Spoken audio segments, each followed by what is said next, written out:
साथियों नमस्कार। स्वागत है आप सभी का आप सबके अपने चैनल द साइंस टॉप में।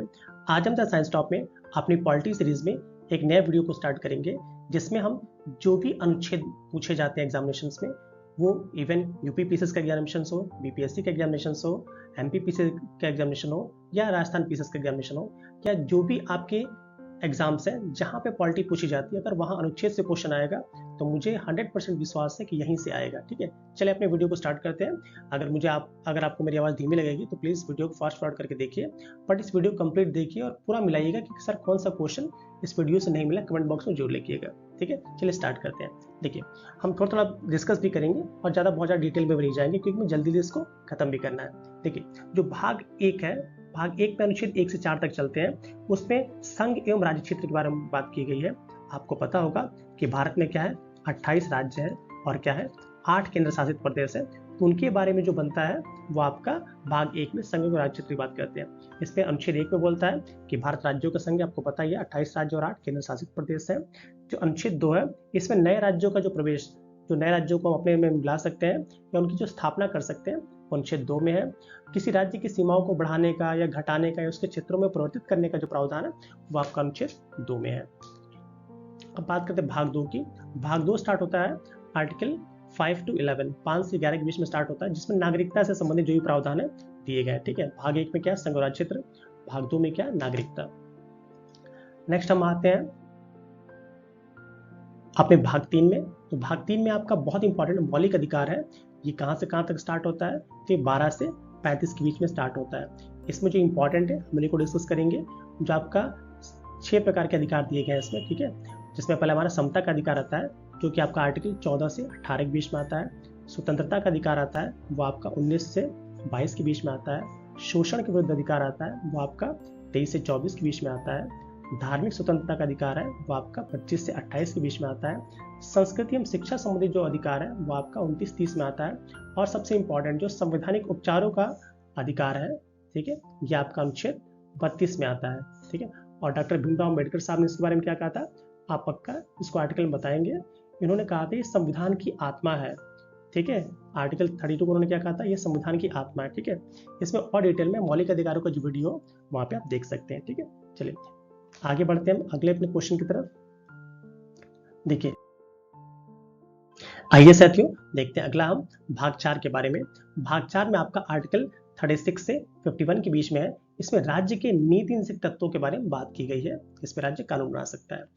पहला हमारा है आपका आर्टिकल 39। मैंने इंपॉर्टेंट वाले को रखा है जो क्वेश्चंस पूछे जाते हैं। ठीक है, जो आर्थिक न्याय प्राप्त करने का उल्लेख है ये आपका आर्टिकल 39 में है। किसमें, आर्टिकल 39 में। जो ग्राम पंचायतों गठन, मोस्ट इंपॉर्टेंट, जो ग्राम पंचायतों गठन की बात की जाती है वो आपका आर्टिकल 40 में है। कार्य के लिए आपको पता है कि सबको न्याय संगत एक अच्छी व्यवस्था, वहां सफाई होनी चाहिए, सबको मनोचित दशा मिलनी चाहिए, ये आपका किसमें, आर्टिकल 42 में। समान नागरिक संहिता जो बहुत न्यूज में चल रहा है, यूनिफॉर्म सिविल कोड, ये किसमें आपका आर्टिकल 44 में। फिर ST SC जो भी जातियां हैं उनके शिक्षा, अर्थ, न्याय, इनके लिए जो बात की जाती है वो किसमें, आपका आर्टिकल 46 में है। कृषि और पशुपालन का संगठन, ये आपका किसमें है, आर्टिकल 48 में। फिर पर्यावरण संरक्षण, वन और वन्य जीवों की रक्षा के लिए जो प्रावधान है वो किसमें, आर्टिकल 48 क में है। किसमें, आर्टिकल 48 क में। ठीक है, फिर कार्यपालिका और न्यायपालिका की जो पृथक्करण की बात की गई है वो आपका किसमें, आर्टिकल 50 में है। फिर अंतरराष्ट्रीय शांति एवं सुरक्षा की अभिव्यक्ति में किसमें है, हमारा आर्टिकल 51 में। मतलब दो तो बहुत इंपॉर्टेंट है, एक आपका 44 वाला और एक आपका 40 वाला। ठीक है, चलिए बढ़ते हैं अगले क्वेश्चन की तरफ अपने। तो अगला हमारा है भाग 4 क। देखिए भाग 4 था, ये भाग 4 क है। बहुत बार सीधे पूछता है भाग 4 क किससे संबंधित है, तो क्या बोलेंगे आप, भाग 4 क किससे संबंधित है, मौलिक कर्तव्य से, जिसे हमने कहां से लिया है, आप पक्का इसको बताएंगे कि कहां से लिया है, तो आपको पता होगा ये आपका पूर्व का जो आपका रशिया है, जिसको आप USSR बोलते हैं, सोवियत संघ बोलते हैं, वहां से लिया गया। ठीक है, चलिए अब आपको पता होगा कि आपका इसमें किसमें है, भाग 4 में है, आर्टिकल क्या है, 51 क। अब आपको पता होगा हमारा जो मूल संविधान था उसमें अभाव से मौलिक कर्तव्य का अभाव था, और जो मौलिक कर्तव्य जोड़े गए हैं ये सरदार स्वर्ण सिंह समिति की अनुशंसा के आधार पर जोड़े गए हैं। ठीक है, किस संविधान संशोधन के थ्रू जोड़े गए हैं, तो आपका 42वां जो संविधान संशोधन था 1976 का, उसी के थ्रू उनको जोड़ा गया है। जब जोड़ा गया तो उस समय इनकी संख्या कितनी थी, 10 थी, परंतु इस समय इनकी संख्या कितनी है मौलिक कर्तव्यों की, 11 हो गई है, ठीक है। और जो सबसे लास्ट में जोड़ा गया है ये 86वें संविधान संशोधन 2002 के थ्रू जोड़ा गया है, ठीक है, 11वां जोड़ा गया है। और इसमें कहता क्या है, इसमें ये बोलते हैं कि जो भी आपके माता पिता संरक्षक होंगे वो अपने पे आश्रित 6 से 14 वर्ष के बच्चे को अनिवार्य और निःशुल्क शिक्षा का प्रावधान किया गया है। तो मौलिक कर्तव्य को बिल्कुल ही आप याद रखिएगा और अपने मौलिक कर्तव्य को निभाइएगा बेटी। चलिए हम बढ़ते हैं अगले टर्म की तरफ। अगला हमारा देखते हैं संघ एवं राज्य, इन दोनों में ही बहुत इंपॉर्टेंट, ध्यान समझिएगा। यहाँ पे हम ट्रिक भी इस्तेमाल करेंगे। देखिए जो आपका संघ है, संघ किस में है, भाग 5 में है, और राज्य किस में, भाग 6 में। आपको पता हो संघ कहाँ से कहाँ तक स्टार्ट होता है, आर्टिकल 52 से लेकर 151 तक, 52 से लेकर 151 तक, ठीक है। इस तरह जो राज्य होता है वो 152 से, मतलब इसके बाद जहाँ खत्म हुआ 152 से 237 तक चलता है, ठीक है। चलिए आपको पता होगा कि जो संघ में सबसे ऊपर कौन आते हैं, राष्ट्रपति आते हैं। तो राष्ट्रपति के पद के बारे में जो बात की जाती है वो किसमें, आर्टिकल 52 में, किसमें है, आर्टिकल 52 में। इसी के साथ साथ पैरेलल आप राज्यपाल में देखिए, जो इसी तरह जो आपका राज्य होता है, राज्य में सुप्रीम जो पावर होती है वो राज्यपाल के पास होती है। सीधे आप जो लास्ट के अंक है, जो 52 है, 52 में जो लास्ट वाला 2 है इसमें सीधे 1 जोड़ दीजिए और 100 और एक तो पहले लगा, जैसे मान लीजिए 52 है हमारा, 52 है तो 52 में 1 जोड़िए तो 53 हो जाएगा सीधे, उधर 1 लगा दीजिए तो 153 में क्या हो जाएगा, हमारा राज्यपाल का पद हो जाएगा। इस तरह देखिए जो आपका आर्टिकल 53 है जिसमें राष्ट्रपति के कार्यपालिका शक्ति के बारे में बात की जाती है। अगर हमें राज्यपाल के बारे में निकालना हो कुछ नहीं, 53 है, इसके आगे 1 लगा दीजिए और 53 + 1 54, तो 54 में क्या हो जाएगा, हमारा राज्यपाल की कार्यपालिका शक्ति के बारे में बात की जाती है। इसी तरह जैसे हमारा राष्ट्रपति का जो निर्वाचन है, निर्वाचन मंडल के बारे में बात की जाती है, वो किसमें, हमारा आर्टिकल 54 में है। राज्यपाल का आपको पता है उनका निर्वाचन, उनकी नियुक्ति होती है, उनका क्या होता है, उनकी नियुक्ति होती है। उनकी नियुक्ति के बारे में जानना है कुछ नहीं, 54 है, 54 को सीधे 55 एक जोड़ के 55 कर दिए और एक आगे 1 लगा दिए, क्या हो जाएगा हमारा 155। मतलब अगर आपने एक इधर का देख लिया, राष्ट्रपति को आपने देख लिया, तो आपका राज्यपाल भी कंप्लीट हो जाएगा, ठीक है। फिर से मैं बोल रहा हूँ, समझ जाए एक बार और। जैसे 52 है, इसके आगे 1 करिए और 52 में 1 जोड़िए 53, देखिए यहाँ पे क्या हो गया, राज्यपाल का पद हमारा 53 में हो जाएगा। कार्यपालिका शक्ति की बात करते हैं, आपको पता होगा ये 53 है, कुछ नहीं, इसके आगे 1 लगा दीजिए और 1 जोड़िए 54, तो 154 में क्या हो गया आपका, इनकी राज्यपाल की कार्यपालिका शक्ति। निर्वाचन की बात करते हैं, जो राष्ट्रपति का निर्वाचन होता है वो आपका आर्टिकल 54 में है, एक और जोड़ दीजिए तो हमारा क्या हो जाएगा 155, ठीक है। मुझे लगता है आपको समझ में आ गया होगा। इसी तरह जो आपका आर्टिकल 61 है, ये राष्ट्रपति के महाभियोग के बारे में बात करता है। आपको पता होगा राष्ट्रपति के अगर महाभियोग लाना है तो एक ही उसका टर्म है, अगर वो संविधान का अतिक्रमण करते हैं तो ये हम राष्ट्रपति में महाभियोग ला सकते हैं, जो राज्यसभा लोकसभा किसी भी सदन में लाया जा सकता है। और लाने से 14 दिन पूर्व उनको क्या करनी पड़ती है, सूचना देनी पड़ती है। और जिस भी सदन में लाया जाए उस पर 1/4 सदस्यों का जो उपस्थित हो उनका हस्ताक्षर होना चाहिए। और उस सदन से, मतलब राज्यसभा लोकसभा जिस भी सदन में हो, उसके 2/3 मेजोरिटी से अगर पास किया जाता है तो दूसरे भेजा जाएगा। डीप में बाद में देखेंगे, ठीक। चलिए जो आपका क्षमादान की शक्ति है वो सीधे आपका आर्टिकल 72 में है। अब राष्ट्रपति से क्वेश्चन पूछे, राष्ट्रपति देख रहे हैं, जो आपका आर्टिकल 83 है, 80 है, ठीक है। 80 में 3 में आपको पता होगा जो राष्ट्रपति होता है वो 12 सदस्यों का क्या करता है, मनोनयन करता है सीधे राज्यसभा में, उसके बारे में डिस्कस करते हैं। फिर आपका राष्ट्रपति की अध्यादेश देने की शक्ति होती है, वो किसमें, आपका आर्टिकल 123 में है। अध्यादेश तभी दे सकता है जब दोनों ही सदन, मतलब लोकसभा या राज्यसभा, अगर मतलब काम ना कर रहे हैं, उसमें सत्र में ना बैठे हो तो ही वो अध्यादेश दे सकता है। और जैसे सत्र बैठेगा तो उसके मात्र 6 सप्ताह के अंदर ही वो आपका उसको पारित होना पड़ेगा। अगर पारित नहीं होगा तो फिर वो सदन क्या हो जाएगा, वो वो जो अध्यादेश है वो समाप्त हो जाएगा। इसके साथ साथ अगर दोनों ही बैठे हुए हैं, दोनों सदन, उस समय कंडीशन में भी वो क्या कर सकता है, अध्यादेश नहीं दे सकता है। आर्टिकल 143 है, ये आपका कोरिलेट करता है सुप्रीम कोर्ट से सलाह की। जो राष्ट्रपति होता है किसी मुद्दे पे, जो सार्वजनिक मुद्दा हो उस पर सुप्रीम कोर्ट से वो सलाह ले सकता है, हाँ, पर वो मानने के लिए बाध्य नहीं है, वो केवल सुप्रीम कोर्ट से सलाह लेगा है, ठीक है।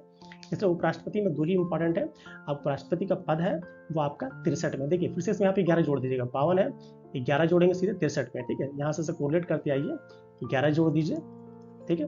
ये इसके साथ साथ जो आपका उपराष्ट्रपति होता है ये एक पदेन सभापति भी होते हैं। वो किसके होते हैं, राज्यसभा के पदेन सभापति होते हैं। फिर से इसमें 11 जोड़ देंगे, इनके पदों को जोड़ते हुए कार्यपालिका शक्ति के बारे में, तो फिर से आपको 64 मिल जाएगा, मतलब राज्यसभा का सभापति के बारे में। तो मुझे उम्मीद है आपको ये ट्रिक से अच्छी तरह समझ में आ गया होगा। आइए अब चलते हैं अपने प्रधानमंत्री की तरफ। देखिए ठीक है, आइए बढ़ते अगले टर्म की तरफ, प्रधानमंत्री और मुख्यमंत्री की तरफ। आपको पता होगा केंद्र में राष्ट्रपति की सहायता के लिए प्रधानमंत्री होता है जो किसकी शक्तियों को एंजॉय करता है। इसी तरह राज्य में मुख्यमंत्री होता है जो राज्यपाल की शक्तियों को एंजॉय करता है। ठीक है, तो देखिए अब होता यह है कि आपका राष्ट्रपति की सहायता करके मंत्रिमंडल होता है जिसका मुखिया कौन होता है, प्रधानमंत्री होता है। तो उसके मंत्रिमंडल किसमें आपका आर्टिकल 74 में। हमें राज्यपाल के लिए जानना हो मुख्य राज्यों के लिए तो वहां पे मुख्यमंत्री होता है। इसके आगे 1 लिख लीजिए और लास्ट वाले में से 11 घटाइए तो क्या हो जाएगा हमारा 163। तो देखिए 163 में क्या हमारा है, मुख्यमंत्री के मंत्रिमंडल की बात की जाती है। आर्टिकल 75 में क्या है, प्रधानमंत्री है। इसके आगे 1 लिख लीजिए और जो पीछे के 2 डिजिट है उसमें से 11 घटा दीजिए तो हमारा क्या हो जाएगा 164। तो 164 में क्या होता है, मुख्यमंत्री की बात की जाती है। 75 में क्या होता है, महान्यायवादी। महान्यायवादी जो होता है वो केंद्र सरकार का सबसे बड़ा विधि अधिकारी होता है।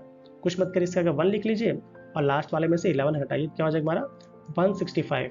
तो 165 में राज्यों में कौन होता है, महाधिवक्ता, जो राज्यपाल का या राज्य सरकार का सबसे बड़ा विधि अधिकारी होता है। ठीक है, चलिए इसी तरह आपको पता होगा कि संसद में आपका लोकसभा, राज्यसभा और राष्ट्रपति तीनों आते हैं। राष्ट्रपति ने तो डिस्कस कर लिया है। तो देखिए संसद किस में हमारा आर्टिकल 79 में, किसमें आर्टिकल 79 में। ठीक है, उसके बाद क्या आती है, सीधे एक एक जोड़ते जाइए। उसके बाद राज्यसभा आती है 80 में और लोकसभा किसमें आता है हमारा आर्टिकल 81 में। अब इनको कॉन्सेप्ट ऐसे भी सरल है याद करना, सरल, पहले संसद आएगी फिर राज्यसभा आएगा फिर लोकसभा। अगर संसद याद है आर्टिकल 79 में हमारा संसद है तो उसके एक जोड़ दीजिए राज्यसभा फिर एक लोकसभा। राज्यों में आपको पता होगा राज्यों में विधानमंडल होता है। ठीक है, तो बस वही घटाते जाइए कि 79 है, इसके आगे 1 करके 11 आप घटाएंगे तो क्या आएगा 168। तो 168 में कौन हमारा है, विधानमंडल। ठीक है, आपको पता होगा राज्यों में राज्यसभा तो होती नहीं है, विधान परिषद होता है, इसका हम अलग से देखेंगे। और जो लोकसभा होती है जिसको निम्न सदन कहते हैं हम, ठीक है, तो राज्य में विधानसभा होती है। तो विधानसभा वही 11 घटा, एक जोड़ के 11 घटा 170 में हमारा क्या हो जाएगा, विधानसभा का कॉन्सेप्ट है। ठीक है, और देखिए इसको मैंने अलग इसलिए लिखा है क्योंकि कुछ राज्यों में क्या होती है, विधान परिषद होती है। कुछ राज्यों में, इसमें केवल 6 राज्यों में विधान परिषद है, जैसे यूपी, बिहार, महाराष्ट्र, तेलंगाना, आंध्रा। आपको बताना है कि किन किन 6 राज्यों में विधान परिषद है। ठीक है, ये राज्यों का स्थायी परिषद होता है। आपको ये बताना है किन किन राज्यों, कमेंट बॉक्स में बताना है। ठीक है, चलिए कुछ और भी इंपॉर्टेंट अनुच्छेदों को देखते हैं। जैसे आर्टिकल 100 है, आर्टिकल 100 है, निर्णायक मत की बात करता है। जैसे मान लीजिए किसी बिल पे अगर पक्ष विपक्ष दोनों में ही 50-50 हो गया कि भाई टाई हो गया, तो उस कंडीशन में जो अध्यक्ष होगा लोकसभा का वो अपना मत देगा कि नहीं भैया, जिस भी तरफ वो दे देगा, मान ली 50-50 यहाँ पे या 50 वहाँ पे, तो एक तरफ 51 हो जाएगा तो वो वाला बिल आपका पास हो जाएगा। तो निर्णायक मत देने का अधिकार है किसमें, आर्टिकल 100 में है। जो संयुक्त अधिवेशन की बात करते हैं, मान ली किसी बिल पे आपका लोकसभा राज्यसभा दोनों में मतभेद हो गया। ठीक है, तो उस कंडीशन में जो मतभेद हो जाएगा, संविधान विधेयक को छोड़ के फिर संविधान संशोधन छोड़ के, इन दोनों को छोड़ के किसी मत पे अगर हो गया तो संयुक्त अधिवेशन जो आहूत करने का अधिकार है वो राष्ट्रपति का है। वो लोकसभा राज्यसभा दोनों को ही बुलाएंगे, उनका संयुक्त अधिवेशन होगा। और जो संयुक्त अधिवेशन होगा उसकी जो अध्यक्षता होती है, उसकी अध्यक्षता लोकसभा का अध्यक्ष करता है। कौन करता है, लोकसभा का अध्यक्ष करता है। और जो भी उसकी कार्यवाही होती है वो भी आपकी लोकसभा के नियमों के आधार पर होती है, इसको आप याद रखेंगे। जो धन विधेयक का कॉन्सेप्ट है, ठीक है, केंद्र सरकार में, वो भी आपका किस में, आर्टिकल 110, आर्टिकल 110 में है। जो बजट, आपको पता होगा कि राष्ट्रपति के अनुमोदन के बाद प्रधानमंत्री हर साल एक आपका वित्तीय बजट पेश करता है, वो आपका किस में, आर्टिकल 112 में। पहले धन आयोग पर बजट आएगा 116 में। जो लेखानुदान, आपको पता होगा कि आकस्मिक काम के लिए जो लेखानुदान बैलेंस निकाल दिया जाता है कि हाँ भाई इस काम के लिए हम धन निकाल रहे हैं, तो लेखानुदान कहा जाता है। ठीक है, तो वो हमारे किस में है, आपका आर्टिकल 116 में।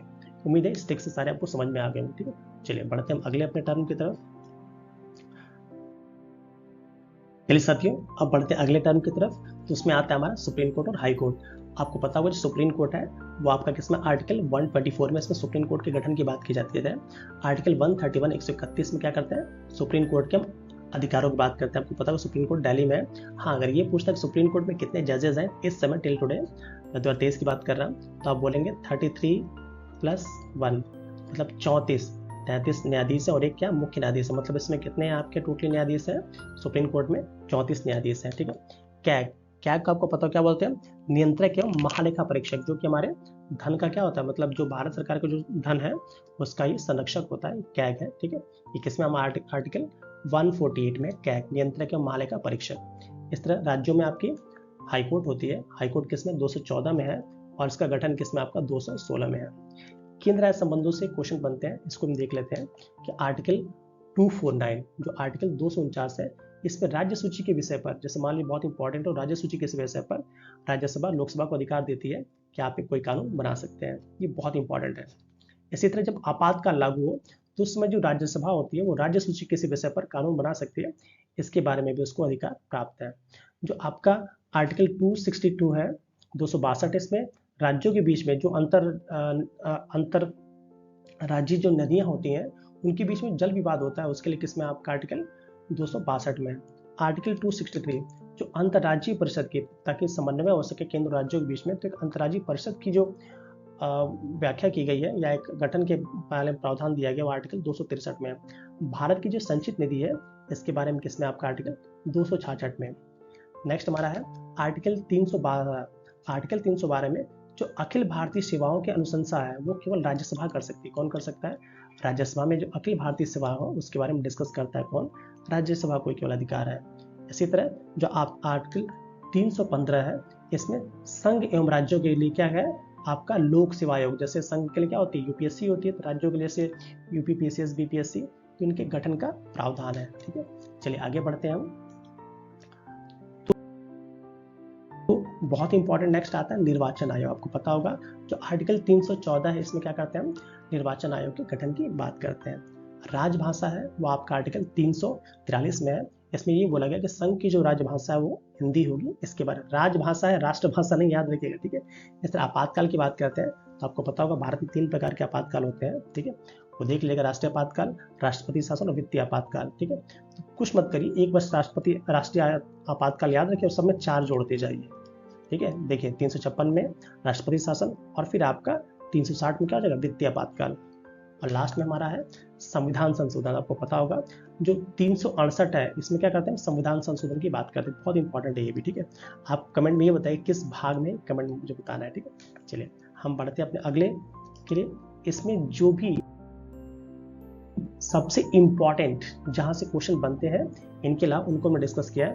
तो आपको पता होगा कि ये आपके मूल अधिकार में ही है। ये चारों के चारों मूल, ये सारे के सारे मूल अधिकार में ही है। ठीक है, बट चूंकि इंपॉर्टेंट है इसलिए इसको मैंने रख रखा है। ठीक है, तो जो आर्टिकल 14 है 14 है, ये विधि के समक्ष समानता है। भाई सभी लोग विधि के समक्ष समान है, वो अंबानी हो, अडानी हो या कोई छोटा रिक्शा चलाने वाला हो, सभी के लिए विधि समान है।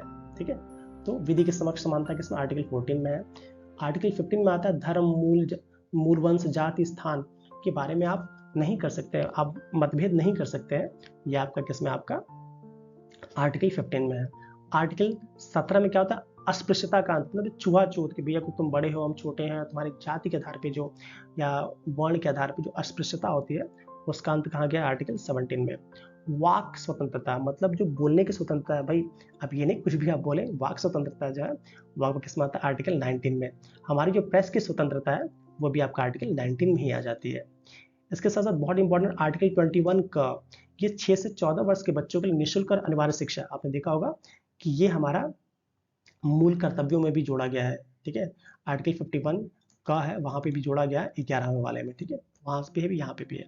फिर सबसे इंपॉर्टेंट मैंने बोला ये जो आर्टिकल 32 है, ये क्या है? संवैधानिक उपचारों का अधिकार है।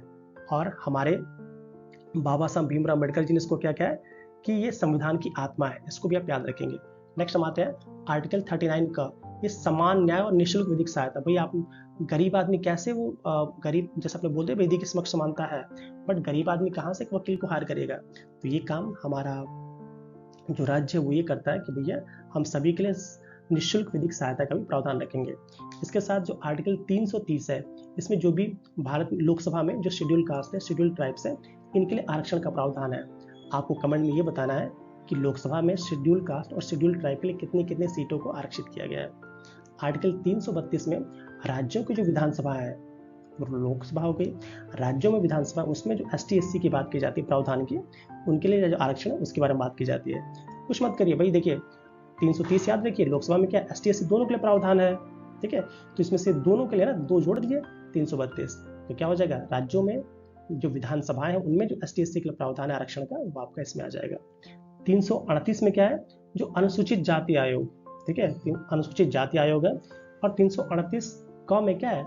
अनुसूचित जनजाति आयोग। तो मुझे लगता है कि मैंने पूरा वीडियो खत्म कर दिया है, और जो भी आपके क्वेश्चंस बन सकते हैं आपके अनुच्छेद से सारे के सारे यहाँ से आपको मिल ही जाएंगे। आप एक बार जरूर देखिएगा और बताइएगा सर कौन सा क्वेश्चन नहीं मिला है, तो उसको भी हम डिस्कस करेंगे।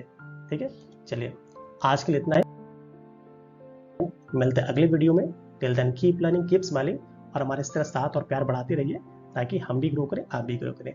जय हिंद, जय भारत।